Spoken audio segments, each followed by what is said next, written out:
আসসালামু আলাইকুম সুপ্রিয় চাকরি প্রত্যাশী বন্ধুরা, সবাই কেমন আছেন? আশা করছি ভালো। বন্ধুরা, নতুন আরেকটি সার্কুলার নিয়ে আপনাদের সামনে হাজির হয়ে গেলাম। দেখতে পাচ্ছেন বিমান বাংলাদেশ এয়ারলাইন্স লিমিটেডে একটি নিয়োগ বিজ্ঞপ্তি প্রকাশিত হয়েছে গত 17 ফেব্রুয়ারি 2025 তারিখে। বন্ধুরা, এখানে দেখা যাচ্ছে বিমান বাংলাদেশ এয়ারলাইন্স লিমিটেডে নিম্ন বর্ণিত উল্লিখিত পদসমূহে জনবল নিয়োগের লক্ষ্যে যোগ্য বাংলাদেশি নাগরিকদের নিকট হতে দরখাস্ত আহ্বান করা যাচ্ছে। এখানে নিয়োগের স্মারক এবং তারিখ দেওয়া রয়েছে। গত 17 ফেব্রুয়ারি 2025 তারিখে কিন্তু সার্কুলারটি প্রকাশিত হয়েছে। তো বন্ধুরা, দেখা যাচ্ছে এই সার্কুলারটি কিন্তু পুনর্নিয়োগ বিজ্ঞপ্তি, অর্থাৎ ইতিপূর্বে যারা এই সার্কুলারটিতে আবেদন করেছিলেন তাদের কিন্তু আবেদন করার প্রয়োজন হবে না। তো আমরা বন্ধুরা দেখে নিই কী কী পদে কী কী শিক্ষাগত যোগ্যতায় এই সার্কুলারটি প্রকাশিত হয়েছে। এক নম্বরে দেখতে পাচ্ছি এখানে অনস অ্যাসিস্ট্যান্ট রুট অ্যান্ড ফুয়েল, এটি বেতন স্কেল 15,900 টাকা থেকে 38,400 টাকা পর্যন্ত।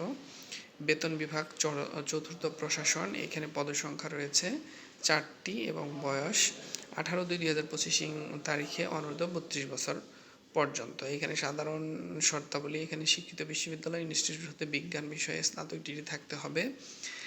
এসএসসি ও এইচএসসি উভয় পরীক্ষায় ফলাফল প্রত্যেকটিতে কমপক্ষে 5-এর মধ্যে 5 থাকতে হবে। স্নাতক ডিগ্রির ক্ষেত্রে সিজিপিএ কমপক্ষে 2.54 এর মধ্যে থাকতে হবে। এরপরে দেখতে পাচ্ছি কম্পিউটার চালানোর দক্ষতা থাকতে হবে, ইংরেজি কথোপকথনে পারদর্শী হতে হবে, বিদেশি শিক্ষা প্রতিষ্ঠান হতে অর্জিত ডিগ্রি অথবা কোনো ডিগ্রি বা নিয়োগ বিজ্ঞপ্তিতে উল্লেখ নেই সেই সব ক্ষেত্রে সংশ্লিষ্ট শিক্ষা বোর্ড, বিদ্যালয়, বিশ্ববিদ্যালয় মঞ্জুরি কমিশন কর্তৃক ইস্যুকৃত সমমান সার্টিফিকেট বা ইকুইভ্যালেন্স সার্টিফিকেট অনুযায়ী ডিগ্রি ও ফলাফলের তথ্য প্রদান করতে হবে।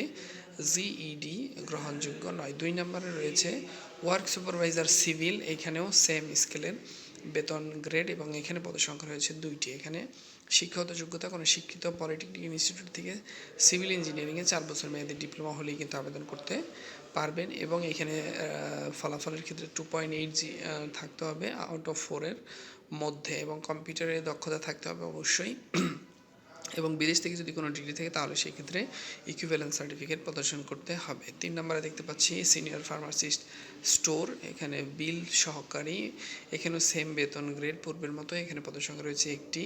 এখানে শিক্ষাগত যোগ্যতা দেখতে পাচ্ছি এসএসসি বিজ্ঞান বিভাগ থেকে এবং তৃতীয় বিভাগ গ্রহণযোগ্য নয়। বাংলাদেশ ফার্মেসি কাউন্সিল কর্তৃক স্বীকৃত ইনস্টিটিউট অফ হেলথ টেকনোলজি থেকে ফার্মেসিতে ন্যূনতম 3 বছরের ডিপ্লোমা থাকতে হবে এবং কম্পিউটার জ্ঞান থাকা আবশ্যক। বন্ধুরা, একটি বিষয় লক্ষ্য করছেন, প্রত্যেকটি পদের ক্ষেত্রে কিন্তু কম্পিউটার জ্ঞান থাকা আবশ্যক। 4 নম্বরে দেখতে পাচ্ছি জুনিয়র ইলেকট্রিশিয়ান সাধারণ শর্তাবলী, এখানে পদসংখ্যা হচ্ছে গ্রেড হচ্ছে 11,000 টাকা থেকে 26,590 টাকা। 3টি পদসংখ্যা রয়েছে এখানে। এখানে শিক্ষাগত যোগ্যতা কমপক্ষে এসএসসি পাস হতে হবে, কোনো শিক্ষিত প্রতিষ্ঠান হতে ইলেকট্রিক্যালের উপরে ট্রেড কোর্স সার্টিফিকেট থাকতে হবে, কোনো শিক্ষিত প্রতিষ্ঠান থেকে ইলেকট্রিশিয়ান হিসেবে 3 বছরের কাজের অভিজ্ঞতা থাকতে হবে। এখানে 5 নম্বরে দেখতে পাচ্ছেন প্লাম্বার, এখানে 11,000 টাকা থেকে 26,590 টাকা পর্যন্ত বেতন স্কেল এবং পদসংখ্যা রয়েছে 1টি এবং এখানে শিক্ষাগত যোগ্যতা ন্যূনতম মাধ্যমিক বা সমান পরীক্ষায় উত্তীর্ণ হতে হবে, কোনো স্বীকৃত প্রতিষ্ঠান থেকে প্লাম্বিংয়ের সনদ থাকতে হবে, প্লাম্বার হিসেবে কোনো স্বনামধন্য প্রতিষ্ঠানে 3 বছর কাজের অভিজ্ঞতা থাকতে হবে। 6 নম্বরে দেখতে পাচ্ছি কার্পেন্টার, এখানে 11,000 টাকা থেকে 26,590 টাকা পর্যন্ত বেতন স্কেল এবং পদসংখ্যা রয়েছে 1টি।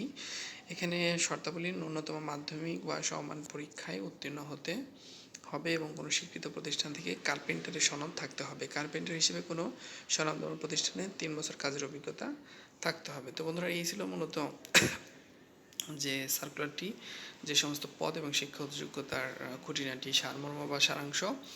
এবার আমরা দেখে নিব শর্তাবলী এবং অনলাইনে আবেদনপত্র পূরণ সংক্রান্ত নিয়মাবলী। এখানে দেখতে পাচ্ছেন বয়সের ক্ষেত্রে 18 থেকে 32 বছর পর্যন্ত এবং এখানে যে অনলাইনে আবেদনপত্র পূরণ সংক্রান্ত নিয়মাবলী এবং করণীয়, এখানে দেখতে পাচ্ছি আমরা bbal.teletalk.com এখানে দেখতে পাচ্ছি bbal.teletalk.com.bd, এই ওয়েবসাইটটি থেকে কিন্তু আবেদনপত্র পূরণ করতে হবে।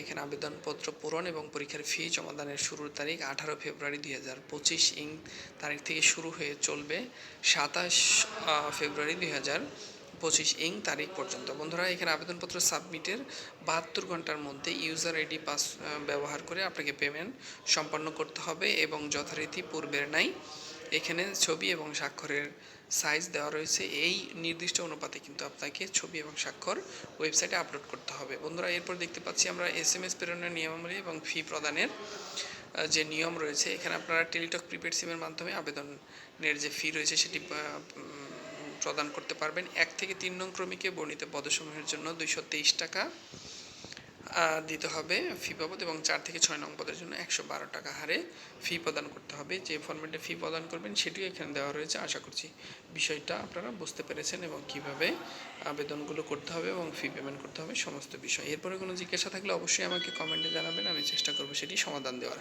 পরবর্তী ভিডিও দেখার আমন্ত্রণ জানিয়ে আজকের মতো বিদায় নিচ্ছি। সবাই ভালো থাকবেন, সুস্থ থাকবেন। আসসালামু আলাইকুম।